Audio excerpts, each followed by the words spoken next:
Students, आज मैं आपको हिंदू विवाह अधिनियम 1955 का एक नवीन चैप्टर जो है विवाह विच्छेद यानी तलाक के बारे में जो है जानकारी देना चाहता हूँ। हिंदू विवाह अधिनियम 1955 की जो है धारा 13 के अंतर्गत विवाह विच्छेद संबंधी प्रावधान दिए गए हैं। इस चैप्टर को प्रारंभ करने से पहले मैं कुछ जानकारी शेयर करना चाहता हूँ आपसे कि जो मुस्लिम विधि है, मुस्लिम विधि के अंतर्गत जो है भी तलाक संबंधी प्रावधान दे रखे हैं, विवाह विच्छेद संबंधी प्रावधान दे रखे हैं। लेकिन दोनों में जो बारीकी डिफरेंस ये है, जो वर्ड बोला जाता है, जहाँ डाइवोर्स इंग्लिश वर्ड दोनों में सेम है, लेकिन वहाँ विवाह विच्छेद जो बोला जाता है और वहाँ विवाह विच्छेद के जो है टाइप्स के अंतर्गत इन प्रकार के अंतर्गत एक तलाक भी एक विशेष प्रकार है। जबकि हिंदू विवाह अधिनियम के अंतर्गत विवाह विच्छेद बोलो चाहे आप तलाक बोलो, दोनों बातें एक ही है, डाइवोर्स ये है। तो आपके ये जो हिंदू विवाह अधिनियम 1955 है, इसकी धारा 13 के अंतर्गत जो है विवाह विच्छेद संबंधी प्रावधान दिए गए हैं, जो कि 1976 में अमेंडमेंट भी हुआ, इसमें संशोधन भी हुआ। और संशोधन के बाद जो आज की स्थिति जो है वर्तमान में, जो तलाक संबंधी प्रावधान जो आपके सामने जो मैंने बता रखे हैं कि धारा 13 को जो है इसमें मुख्य रूप से जो है 3 अलग अलग भागों में डिवाइड करके जो है इसको प्रोविजंस दिए रखे हैं। सबसे पहला है आपका धारा 13 की उपधारा 1। इसके अंतर्गत जो पति और पत्नी को प्राप्त तलाक के समान आधार है उनकी विवेचना की गई है, जो कि 11 प्रकार के इसमें आधार है, जैसा कि सामने है आपका। पहला एडल्ट्री है, जारता, दूसरा क्रूरटी यानी क्रूरता, फिर है अभित्याग, और फिर धर्म परिवर्तन कन्वर्सन, अमूर्ता अनसाउंड माइंड, कोड यानी लेप्रोसी जो रोग होता है डिजीज, यौन रोग जो है, उसके बाद है आपका संसार परित्याग, प्रकल्पित मृत्यु और न्यायिक पृथक्करण या न्यायिक पृथक्करण की डिग्री के 1 वर्ष के भीतर जो है पति और पत्नी के बीच में जो है सहवास का पुनः प्रारंभ न होना, ये एक ग्राउंड बन जाता है। और एक है दाम्पत्य अधिकारों की पुनः स्थापना, संबंधित डिग्री की पालना ना करना, यानी जो दाम्पत्य अधिकारों की पुनः स्थापना की जो डिग्री जारी होती है कि साथ रहने के लिए जो आदेश दिया जाता है न्यायालय द्वारा, जो डिग्री जारी की जाती है, उस 1 वर्ष के भीतर यानी 1 वर्ष के भीतर अगर दोनों पक्षकारों में जो है पुनः सहवास का प्रारंभ नहीं हुआ है तो ऐसी दशा में जो है वो एक विवाह विच्छेद का ग्राउंड बन जाता है। तो ये सारी बातें हैं जो धारा 13 के 1 में बता रखी हैं, जो 11 ऐसे आधार दे रखे, जिसको विस्तृत मैं आगे बताऊँगा। फिर आता है जो सेक्शन 13 के जो सब सेक्शन 2 है, जिसमें केवल पत्नी को प्राप्त जो है तलाक के आधारों की विवेचना की गई है, जो कि 4 तरह के इसमें ग्राउंड है, जिसके आधार पर जो पत्नी को एडिशनल रूप से प्राप्त होते हैं। जिसके अंदर पहला है पति द्वारा बहु विवाह करना, यानी पति का जो है अपनी पत्नी के जीवित रहते ही जो है दूसरी शादी की जाती है, तो ये ग्राउंड एडिशनल रूप से पत्नी को मिलता है। दूसरा है इसमें जो है पति का जो है बलात्कार, गुद्दा मैथुन और जो है पशुगमन का दोषी होना, जिसमें उसको यानी सज़ा मिल गई हो। तीसरा है इसमें आयु जो है भरण पोषण संबंधी है कि भरण पोषण की डिग्री न्यायालय द्वारा जब अलग रहते हुए भरण पोषण की डिग्री जारी कर रखी है और फिर भी उनमें जो है अगर 1 वर्ष तक उसमें सहवास का पुनः प्रारंभ नहीं होता है तो उससे रिलेटेड है। और एक है जो इसमें विवाह का निराकरण संबंधी। तो ये 4 एक एडिशनल जो ग्राउंड है वो केवल पत्नी को प्राप्त होते हैं। इसके बारे में मैं विस्तृत जानकारी आगे बताता हूँ।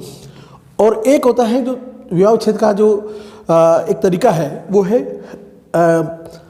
डाइवोर्स बाय म्यूचुअल कंसेंट, यानी पारस्परिक सहमति से विवाह विच्छेद। ये जो प्रावधान है जब हिंदू विवाह अधिनियम 1955 लागू हुआ तब ये प्रोविजंस जो है हिंदू विवाह अधिनियम में नहीं थे। ये 1976 में जो अमेंडमेंट हुआ, जो संशोधन किया गया, उस संशोधन के बाद जो है ये धारा 13 के अंतर्गत एक 13B जोड़कर जो है ये प्रावधान इसमें किए गए। तो ये तो हुई आपकी तलाक के बारे में, जो कि एक सामान्य रूप से तलाक किन किन आधारों पर लिया जा सकता है, तलाक कैसे लिया जा सकता है हिंदू विवाह अधिनियम में, उसके बारे में। अब मैं इसको विस्तृत रूप से बताता हूँ। जब सबसे पहले आपका आता है जो सेक्शन 13 की सब सेक्शन 1 के अंतर्गत जो पति और पत्नी को प्राप्त तलाक के समान आधार है, जो कि मैंने पहले से बताया आपको 11 आधार है। अब ये बात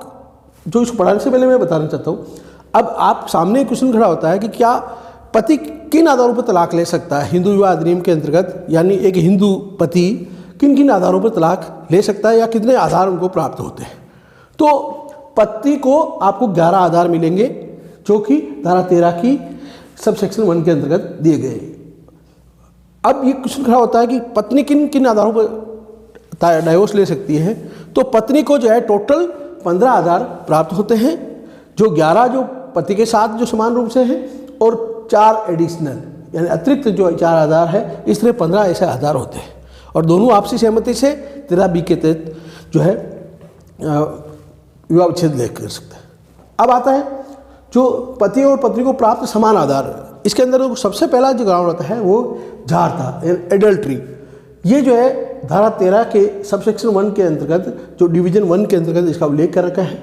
जारता का मतलब होता है कि जब चाहे किसी भी विवाह के पक्षकारों का विवाह इस अधिनियम के लागू होने से पूर्व हुआ हो, इस अधिनियम का मतलब हिंदू विवाह अधिनियम 1955, इस अधिनियम के लागू होने से पूर्व हुआ हो या बाद में हुआ हो, वह अगर अपनी जो पक्षकार है, पति या पत्नी के जीवित रहते किसी अन्य पक्षकार के साथ वैवाहिक संबंध बनाता है यानी उसके साथ सहवास करता है, तो ऐसी दशा में जो ये इस आधार पर जो है पीड़ित जो है विवाह विच्छेद प्राप्त कर सकता है।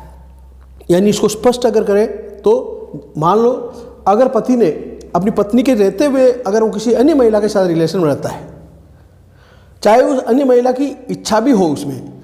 फिर भी जो ऐसी दशा में जो या पीड़ित कौन होंगी, पीड़ित पत्नी हो जाएगी और पीड़ित पत्नी जो है न्यायालय में जो है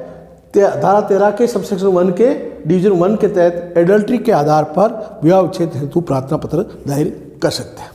अब जो सबसे बड़ी बात प्रॉब्लम आती है, जो एडल्ट्री है इसको प्रूफ करना कैसे करेंगे।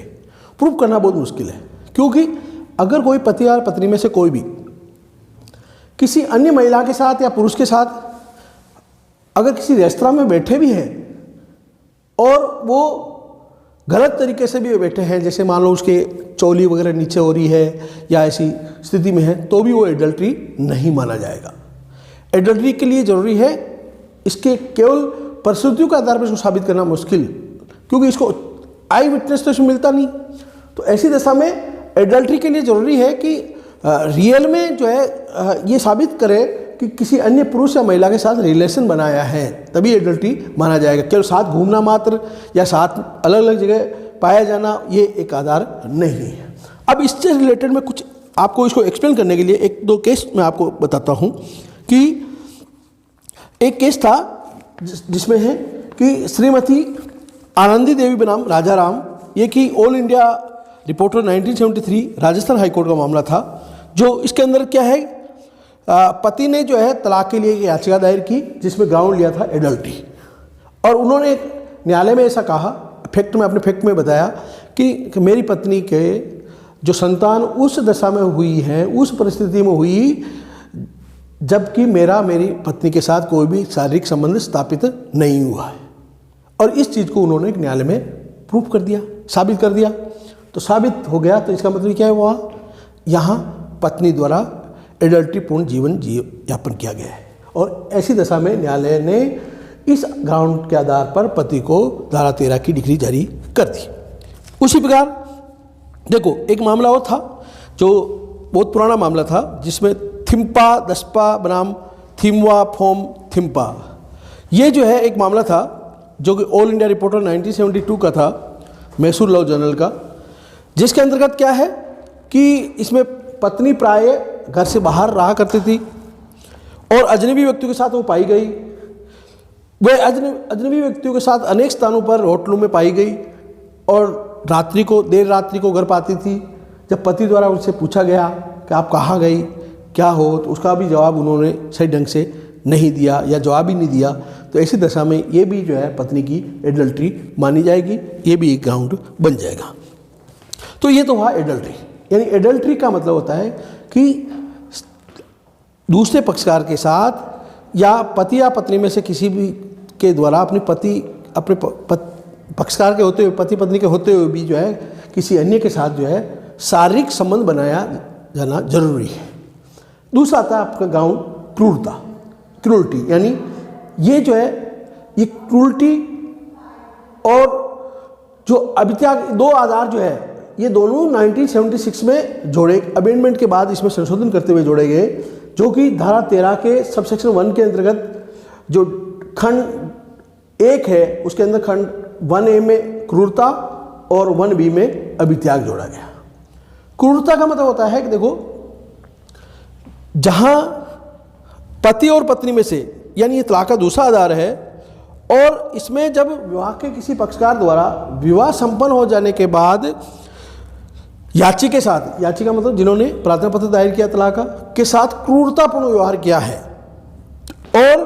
क्रूरता भी इस तरह की कि उसके साथ रहना संभव नहीं है, तो ऐसी दशा में जो है वो जो है विवाह विच्छेद हेतु याचिका प्राप्त कर सकते हैं। अब रही बात क्रूरता होती क्या है। क्रूरता देखो, इसकी कोई निश्चित परिभाषा नहीं है। क्रूरता मानसिक हो सकती है, शारीरिक हो सकती है, यानी मेंटली और फिजिकली क्रूरता हो सकती है। मानसिक क्रूरता में जो है, मानसिक क्रूरता का मतलब होता है कि जब कोई व्यक्ति किसी के साथ मारपीट तो नहीं करता है, लेकिन यानी जब पति पत्नी में से कोई भी जो भी क्रूरल्टी कर रहा है वो मारपीट तो नहीं करता है, लेकिन उसको मानसिक रूप से संताप प्रताड़ित करता है, यानी उसको कोई ऐसी बात उल्हाना, ऐसी बात कहता है जिससे कोई उसको साथ रहना संभव नहीं है। ठीक है, जैसे व्यभिचारिणी का झूठा आरोप लगा देना कि तुम व्यभिचारिणी हो, और जैसे गाली गलौज करना, गंदे शब्द का प्रयोग करना, है ना, तो ये कुछ ऐसी क्रूरल्टी होती है। या जैसे पति जो है अपनी पत्नी की उपस्थिति में अन्य दोस्तों को घर पर बुलाता है, शराब पीता है और पत्नी को शराब परोसने के लिए बोलता है, तो ये भी एक तरह से क्रूरल्टी हो जाती है। और जैसे क्रूरल्टी के अंतर्गत जैसे झूठे आरोप लगाता है तुम्हारे परिवार के सदस्यों के रिलेटिव से रिलेटेड कोई संबंधी कैसे हैं, ऐसे कोई झूठा आरोप लगाता है, तो ये मेंटली क्रूरल्टी हो गई। एक होता है फिजिकली में रियल में मारपीट वगैरह, जो फिजिकल हाथ यानी प्रयोग करना, कि शरीर के किसी भी हथियारों के द्वारा या हाथ पैर से किसी को मारपीट की जाती है,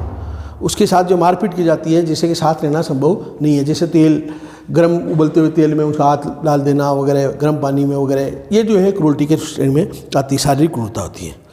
तो शारीरिक क्रूरता को या किसी भी मानसिक क्रूरता को परिभाषित करना बहुत मुश्किल काम है। ये न्यायालय के विवेक पर निर्भर है। न्यायालय कभी कभी जो है कोई ऐसी चीज़ें होती है और आप न्यायालय में साबित कर देते हो कि ये मेरे साथ क्रूरल्टी है, तो न्यायालय को ऐसा जो है क्रूरल्टी की श्रेणी में आ जाता है। इस संबंध में जो क्रूरल्टी के संबंध में यद्यपि सुप्रीम कोर्ट और हाई कोर्ट के कई केसेज प्रसिद्ध है, लेकिन मैं एक केस का जिक्र आपके सामने करना चाहता हूँ, जिसमें है प्रवीण मेहता बनाम जो है इंद्र सिंह मेहता, जो AIR 2005 जो है सुप्रीम कोर्ट का मामला है। इसके अंदर क्या था, जो वादी इसके अंदर जो है एक न्यायिक मजिस्ट्रेट था, वो जो है अपनी पत्नी से उन्होंने लव मैरिज की, प्रेम विवाह किया, और विवाह करने के बाद जो है कुछ समय बाद ही दोनों में आपस में संबंध बिगड़ गए, और जिसके फलस्वरूप पत्नी अपने पति से अलग रहने लग गई। यद्यपि पति ने काफ़ी समझाने का प्रयास किया, उसके ऊपर कुछ न कुछ, लेकिन पत्नी जो है उसके ऊपर कुछ न कुछ आरोप लगाती रही। ऐसी दशा में पति दुखी होकर जो है उन्होंने जो है इस क्रूरता के आधार पर विवाह विच्छेद की याचिका दायर कर दी, जिसे न्यायालय ने जो है इसको क्रूरता माना और जो है पति के पक्ष में ये डिग्री जारी की गई। अब आता है जो तीसरा आधार, अभित्याग, डिजर्शन। ये जो है अभित्याग का मतलब ये होता है कि जहां याची, जिसे याचिका ने प्रार्थना पत्र दायर किया, प्रार्थना पत्र दायर करने से ठीक पूर्व प्रत्यर्थीगण यानी विपक्षी प्रत्युत्तरदाता द्वारा ठीक पूर्व 2 वर्षों से कम उन्होंने उनको त्याग रखा हो, अभित्याग किया गया हो। तो प्रत्यर्थी विपक्षी जो है, जिन्होंने चाहे पति हो या पत्नी, उन्होंने जो है बिना किसी युक्तियुक्त कारण से उसका अभित्याग कर रखा है, त्याग रखा है, तो ऐसी दशा में इस आधार पर जो है विवाह विच्छेद की याचिका दायर की जा सकती है। ध्यान रहे, अभित्याग के आधार पर जो विवाह विच्छेद की याचिका जो है विवाह के 2 वर्ष के पहले कभी भी दायर नहीं होगी, क्योंकि कम से कम 2 वर्ष तो इसमें चाहिए। अब अभित्याग का मतलब क्या होता है? अभित्याग का मतलब होता है जो संबंध नहीं बनाना, शारीरिक संबंध स्थापित नहीं करना। अगर आप एक ही मकान में रह रहे हैं, एक ही हाउस में रह रहे हैं, साथ रह रहे हैं, लेकिन आपस में रिलेशन स्थापित नहीं हो रहे, उसको पिछले 2 वर्ष हो गए और कोई रीजन भी नहीं कोई, तो ऐसी दशा में ये जो है अभित्याग के आधार पर हो सकता। अब यहाँ अभित्याग में क्या होता है? अभित्याग का मतलब मैंने कहा कि हृदय रूपी मकान से त्यागना है। अब अभित्याग का मतलब जो दोषी है वो भी प्रार्थना पत्र दायर कर सकता है। जैसे मान लो पति ने बिना किसी युक्तियुक्त कारण से पत्नी को त्याग रखा है, त्याग रखा का मतलब उनके साथ रिलेशन स्थापित नहीं करता है, दोषी पति है, लेकिन 2 वर्ष बीतने के बाद वो भी याची हो सकता है, याचिकाकर्ता हो सकता है, वो भी प्रार्थना पत्र दायर कर सकता है। तो ये 3 ऐसे आधार हैं जो बहुत महत्वपूर्ण होते हैं, जो कि पति और पत्नी दोनों को समान रूप से आधार प्राप्त होते हैं। तीनों के संबंध में मैं एक सुप्रीम कोर्ट के एक फैसले का जिक्र करना चाहता हूँ, जो जिससे आपको पूरी स्पष्ट हो जाएगा कि जो है ये जो है ग्राउंड क्या है। श्रीमती वीणा कालिया बनाम जो है यतीन्द्रनाथ कालिया का एक मामला था, जो कि AIR 1996 दिल्ली हाई कोर्ट 511 ये फैसला था। इसमें क्या था, यह पति जो है, जो यतीन्द्रनाथ कालिया इस आशय से कि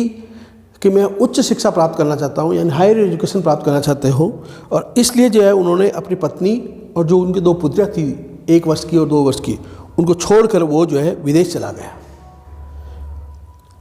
पत्नी उसके साथ जाना चाहती थी, पति ने उसको साथ नहीं रखा। पिछले करीब 23 वर्ष हो गए उसमें, और 23 वर्षों में ना तो वो वापस भारत में आया और न ही अपने पत्नी को ले गया, और वहाँ उन्होंने दूसरी शादी भी कर ली, और शादी होने के बाद उसके 3 बच्चे भी हो गए। तो ऐसी दशा में जो है पत्नी अगर विवाह विच्छेद की याचिका दायर करनी चाहती है तो वो तीनों ग्राउंड में से कोई भी ग्राउंड ले सकती है, क्योंकि उनके साथ एडल्ट्री हुई है। एडल्ट्री कैसे, कि उसकी पत्नी के जीवित रहते हुए जो है वो किसी अन्य महिला से विवाह कर लिया और रिलेशन बना रहा है। अब दूसरी पत्नी नहीं मानी जाएगी, लेकिन आप एडल्ट्रीपूर्ण जीवन जी रहे हो। क्रूरटी ये हुई कि उसको जो है उनकी इच्छा के बावजूद उनको साथ नहीं रखना, साथ नहीं ले जाना। अभी त्याग ये हुआ कि 2 वर्ष क्या या 23 वर्ष हो गए, तो 23 वर्षों से उन्हें संबंध स्थापित नहीं हुए, तो तीनों ही ग्राउंड जो है तलाक के वो ले सकते। अब अगला आता है आपका ग्राउंड है धर्म परिवर्तन, कन्वर्सन, यानी ये आता है सेक्शन 13 के सब सेक्शन 1 के डिवीजन 2 के अंतर्गत। धर्म परिवर्तन का मतलब होता है कि जहाँ दोनों पक्षकारों में से कोई भी हिंदू धर्म त्याग कर अगर दूसरा धर्म ग्रहण कर लेता है, तो ऐसी दशा में जो है याची जो है पीड़ित पक्षकार जो है तलाक की डिग्री प्राप्त कर सकता है। या हिंदू शब्द में जो है सिख, बौद्ध, जैन इत्यादि वर्ग के व्यक्ति को भी सम्मिलित किया गया है। इसलिए अगर कोई व्यक्ति पंजाब जैसे हिंदू ही है, तो पंजाबी वेशभूषा या पंजाबी धर्म ग्रहण कर लेता है, तो वो हिंदू की श्रेणी में ही आएगा, धर्म परिवर्तन नहीं माना जाएगा। तो इसके अंदर जो है बताया गया है, एक केस था कि मदन मोहन बेहल वर्सेज श्रीमती बीना रानी, जो AIR 1984 का था सुप्रीम कोर्ट का। उसमें कहा गया केवल हिंदू न रह जाना मात्र धर्म परिवर्तन नहीं माना जाएगा, जब तक कि कोई व्यक्ति हिंदू धर्म त्याग कर दूसरा धर्म ग्रहण ना कर ले। यानी केवल धर्म परिवर्तन करने का मतलब यह है, यहाँ हिंदू धर्म त्यागना जरूरी है, त्यागने के बाद दूसरा धर्म ग्रहण करना, जैसे मुस्लिम, ईसाई, यहूदी, पारसी वगैरह, अरबी, ऐसा कोई धर्म अगर ग्रहण करता है तो ऐसी दशा में ही जो है इस आधार पर तलाक की डिग्री प्राप्त की जा सकती है। अगला जो ग्राउंड आता है आपका अमूर्तता या पागलपन जिसको कहते हैं, या अनसाउंड माइंड। ये जो सेक्शन 13 की सब सेक्शन 1 की डिवीजन 3 के अंतर्गत अमूर्तता संबंधी प्रावधान किए गए। अमूर्तता क्या होता है, जैसा कि ये पहले मैंने धारा 5 में भी बताया था कि जो है इसमें अमेंडमेंट भी हुआ 1976 में। जो हिंदू विवाह अधिनियम जो संशोधन अधिनियम है 1976, उसके बाद जो है इस ग्राउंड को जो है बहुत स्पष्ट कर दिया गया, और इन्होंने कहा कि यदि प्रत्युत्तरदाता यानी विपक्षीगण, जिसके विरुद्ध आप याचिका दायर कर रहे हैं, वो उपचार से ठीक न होने वाली किसी मस्तिष्क विकृतता से पीड़ित हो, और वो इस प्रकार की या इस सीमा तक लगातार आंतरिक रूप से पीड़ित रहा हो कि याचिकाकर्ता युक्तियुक्त ढंग से उसके साथ नहीं रह सकता है, यानी उसके साथ रहना संभव नहीं है। यानी यह केवल पागलपन, सामान्य पागलपन नहीं माना जाएगा। भाई आप सामान्य पागलपन के दौरे पड़ते हैं, इस आधार पर विवाह क्षेत्र प्रारंभ नहीं कर सकते हो, जब तक कि आप ये नहीं साबित कर दो कि प्रत्युत्तरदाता इस सीमा तक मानसिक विकृति से पीड़ित है कि उनका उनके साथ रहना संभव नहीं है, और इसके कारण हो सकता है वो शारीरिक संबंध भी नहीं बना पाते हैं, या ऐसी स्थिति है, तो ऐसी दशा में ही जो है वो जो है अब बात आती है कि पागलपन कब। देखो, विवाह से पहले पागलपन था ये आधार नहीं होगा। जब आप याचिका दायर कर रहे हो उस समय वो मानसिक विकृति से पीड़ित हो, ये साबित करना आपको जरूरी है, ठीक है ना। और अब जैसे इसमें जनरल बात आती है कि यदि पत्नी ने पति के विरुद्ध कोई या तलाक की डिग्री जारी करने के लिए जो अमूर्तता को आधार लिया, पागलपन का आधार लिया कि मेरा पति जो है पागल है, पागलपन है, इसके कारण के साथ रहना संभव नहीं है और इसलिए जो मुझे तलाक की डिग्री जारी करे। न्यायालय में गया मामला, न्यायालय ने कहा कि पति को कहा कि आप मेडिकल जांच कराइए आपकी, तो न्यायालय के आदेश के बावजूद अगर पति मेडिकल जांच नहीं कराता है तो ये माना जाएगा कि वो पागल ही है और वो ऐसी स्थिति में पत्नी को पागल, इस आधार पर तलाक की डिग्री जारी कर देंगे, ठीक है ना। अब आते हैं अपने अगले आधार ग्राउंड पर, जो कि है आपका कोड लेप्रोसी। ये जो है, ये जो ग्राउंड है विवाह विच्छेद का जो छठा आपका आधार है कि यानी कि विवाह के कोई भी पक्षकार इस उग्र और असाध्य कुष्ठ रोग से अगर पीड़ित है तो दूसरे पक्षकार को विवाह विच्छेद की डिग्री प्राप्त करने का अधिकार होगा, क्योंकि ये जो होता है ना रोग, जो कुष्ठ रोग, ये एक लेप्रिमेट्स कोड घातक और संक्रामक होता है जिसका कि लाइलाज है, इसका किसी मेडिकल चिकित्सा से किसी भी तरह इसका इलाज संभव नहीं है। और जब इलाज संभव नहीं है तो अगर विवाह के किसी भी पक्षकार को अगर ये रोग है तो ऐसी दशा में दूसरा व्यक्ति जो है इस आधार पर विवाह विच्छेद की याचिका प्राप्त कर सकता है, क्योंकि उनको पता है कि रिलेशन से हो सकता है उनको भी ये बीमारी हो जाए। अगला है आपका यौन रोग, विनरस डिजीज।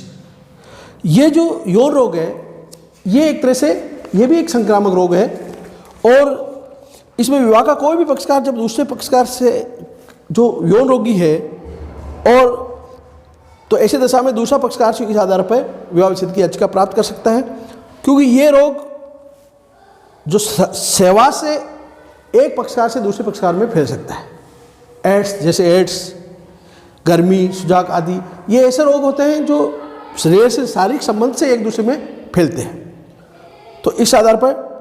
Divorce lease. अब जो ग्राउंड अपन जो बात करते हैं, जो विवाह विच्छेद का जो आठवां आधार है संसार परित्याग, यानी रिन्यूएशन ऑफ वर्ड। ये सेक्शन 13(1) के डिवीजन 6 में इसके बारे में बता रखा है। संसार परित्याग का मतलब होता है कि जब विवाह का कोई भी पक्षकार सन्यासी बन जाता है, यानी वो संसार का परित्याग कर देता है, तो दूसरा पक्षकार इस आधार पर तलाक की डिग्री प्राप्त कर सकता है। संसार परित्याग का मतलब होता है कि वास्तविक रूप से उसको सन्यासी बनना जरूरी है। केवल सन्यासी के कपड़े पहनने मात्र से या किसी सन्यासी का शिष्य होने मात्र से जो है संसार परित्याग नहीं माना जाएगा, जब तक कि वास्तविक रूप से वो संन्यास ग्रहण करे, जो औपचारिकता निभाते हुए संन्यास ग्रहण करे, तभी जो है यह आधार मिलेगा। जैसे एक केस था इसमें शीतलदास बनाम सीताराम, जो AIR 1954 सुप्रीम कोर्ट का मामला था, जिसमें सुप्रीम कोर्ट ने कहा कि अगर कोई व्यक्ति स्वयं को सन्यासी घोषित कर देता है या सन्यासी द्वारा पहने जाने वाले कपड़े को ग्रहण कर लेता है, इस आधार पर वो सन्यासी नहीं माना जाएगा जब तक कि वो आवश्यक कर्मकांड करके ही चौथे आश्रम में प्रवेश नहीं करे। तो ये होता है। हाँ, जैसे कोई व्यक्ति अपने आप को सन्यासी मान लेता है, जैसे पुरुष अपने आप को सन्यासी मान ले जाता है और अपनी पत्नी के साथ रहता ही नहीं कि मैं तो सन्यासी हूँ, और रियल में वो सन्यास ग्रहण नहीं करता है, वास्तव में सन्यास ग्रहण नहीं करता है, तो वो सन्यासी नहीं माना जाएगा, संसार परित्याग नहीं माना जाएगा। हाँ, और पत्नी के साथ वो क्रूरटी बन जाएगी, और क्रूरटी जो है यानी एक इस आधार पर वो क्रूरता के आधार पर विवाह विच्छेद प्राप्त कर सकती है। अगला आता है आपका प्रकल्पित मृत्यु, प्रज्यूम्ड डेथ। ये जो होता है, जो सेक्शन 13 के सबसेक्शन 1 के डिवीजन 7 में बता रखा है, और ये कहता है कि यदि विवाह के किसी भी पक्षकार के बारे में याचिका दायर करने से ठीक पूर्व 7 वर्ष या अधिक समय से उसके बारे में ये नहीं सुना है कि वो जीवित है या मृत है, ना तो उन्होंने सुना याचिकाकर्ता ने, और न ही ऐसे व्यक्ति को, उनके परिवार के सदस्यों को या किसी उनके मित्रगणों को इस बात की जानकारी नहीं है कि वो जीवित है या मृत है, तो ऐसी दशा में ये माना जाएगा कि वो एक तरह से उसकी मृत्यु हो सकती है, एक धारणा बन जाती है कि वो मर चुका है। और इस आधार पर भी पत्नी विवाह विच्छेद की पत्नी या पति विवाह विच्छेद की याचिका दायर कर सकते हैं। अगला आता है जो 10वां आधार है आपका न्यायिक पृथक्करण, जुडिशियल सेपरेशन। ये दोनों ग्राउंड जो जुडिशियल सेपरेशन और दाम्पत्य द्विगुणी प्रतिस्थापना, जो ये जो कॉन्जुगल राइट्स ऑफ जो है ये जो है आपका न्यायिक जुडिशियल सेपरेशन और जो दाम्पत्य द्विगुणी प्रतिस्थापना संबंधी जो आधार है, ये दोनों ही आधार जो है आपको 1976 में अमेंडमेंट द्वारा जोड़े गए और इसको धारा 13 के जो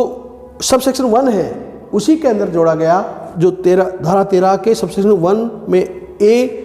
न्यायिक पृथक्करण है और बी में है दाम्पत्य अधिकार। तो पहला कहता है कि जो धारा 10 जो धारा 10 भी है न्यायिक पृथक्करण हिंदू विवाह अधिनियम की, न्यायिक पृथक्करण कहता है कि जब न्यायालय द्वारा जब न्यायिक पृथक्करण की डिग्री जारी कर दी गई है, उस न्यायिक पृथक्करण की डिग्री के जारी करने के 1 वर्ष के भीतर अगर पति और पत्नी के बीच सहवास का पुनः प्रारंभ नहीं हुआ है तो ऐसी दशा में दोनों में से कोई भी पक्षकार इस आधार पर विवाह विच्छेद की याचिका दायर कर सकते हैं। और अब इसमें देखो ये आता है कि अगर 1 वर्ष के अंदर उनमें रिलेशन का सहवास का पुनः आरंभ नहीं हुआ और 1 वर्ष बाद अगर मान लो दोनों आपस में मिल जाते हैं या सहवास का पुनः आरंभ हो जाता है तो भी पति पत्नी दोनों में से दोनों जो है इस आधार पर विवाह विच्छेद याचिका प्राप्त कर सकते हैं। जैसे एक उदाहरण या सुप्रीम कोर्ट केस जिसमें Punjab and Haryana high court का मामला मेन फिर सुप्रीम कोर्ट में गया, श्रीमती कुमुद बादवा बनाम महेंद्र बादवा, जिसमें क्या था कि पत्नी ने अपने पति के विरुद्ध धारा 10 की डिग्री प्राप्त की थी, न्यायिक पृथक्करण की डिग्री प्राप्त की थी। दोनों अलग अलग रह रहे थे और अलग रहते करीब करीब 1 वर्ष हो गया, 1 वर्ष से अधिक का समय हो गया। इस बीच उनके संबंधों में कुछ सुधार आया, यानी 1 वर्ष तक उनके मध्य कोई रिलेशन स्थापित नहीं हुए। 1 वर्ष बाद उन आपस में संबंधों में सुधार आया।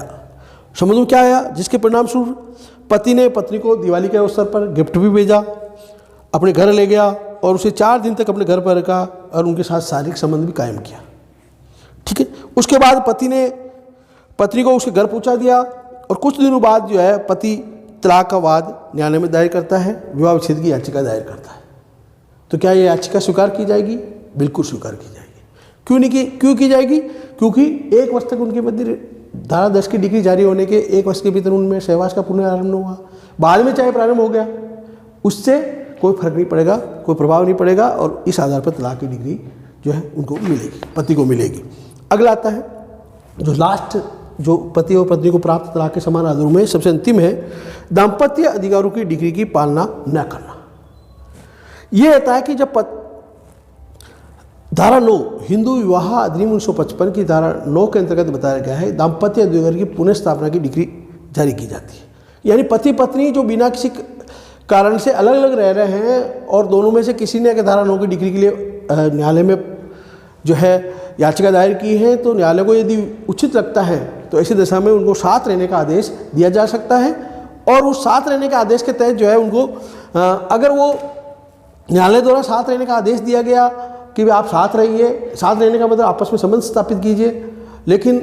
फिर भी अगर 1 वर्ष के भीतर डिग्री जारी होने के 1 वर्ष के भीतर पति और पत्नी के बीच में आपस में रिलेशन स्थापित नहीं होते हैं, शारीरिक संबंध स्थापित नहीं होते हैं, तो ऐसी दशा में ये एक विवाह विच्छेद का आधार